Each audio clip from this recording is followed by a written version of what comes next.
உடைக்கப்பட்ட நபரா இருக்கிறீங்களா? யாரிடமும் சொல்ல முடியாத நிலையில நீங்க இருக்கிறீங்களா? சொல்லுவேன். சங்கீதம் 34:18 உடைந்த இருதயத்திற்கு கர்த்தர் சமீபமாய் இருக்கிறார். இந்த வார்த்தையை சொல்றது ஒரு சாதாரண மனிதன் அல்ல, ஒரு ராஜா, ஒரு வீரன், ஒரு ஆராதனை செய்யக்கூடியவன் சொல்ற வார்த்தை. என் இருதயம் நொறுங்குண்டு கிடக்கிறது. அப்ப நல்ல கவனிங்க, அந்த ராஜாவுடைய வாழ்க்கையிலேயே பயம் இருந்தது, தனிமை இருந்தது, கண்ணீர் இருந்தது. அந்த சூழ்நிலையில அவன் என்ன பண்ணினான் தெரியுமா?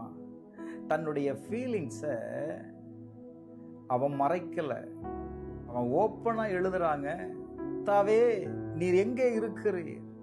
என் மனசு உடைந்து போயிருக்கிறது. அதே தாவீது அவன் தேவனை தேடினான், அவரை நம்பினான். அவன் வாழ்க்கையில் இருந்த தனிமையை ஆராதனையாய் மாற்றினான். என்ன நடந்தது தெரியுமா?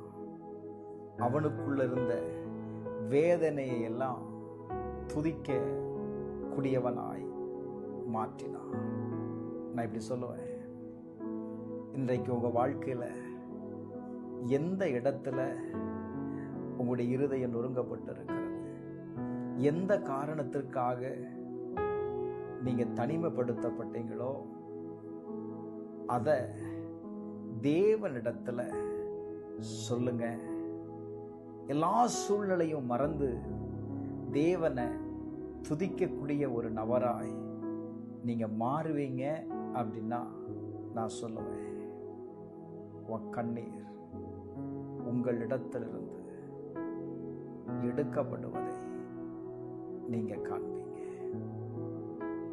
இந்த வார்த்தை உங்களோடு பேசியிருந்தா கீழே இருக்கிற கமெண்ட் பாக்ஸ்ல ஆமென் அப்படின்னு டைப் பண்ணுங்க. கர்த்தர் உங்களை ஆசீர்வதிப்பார்.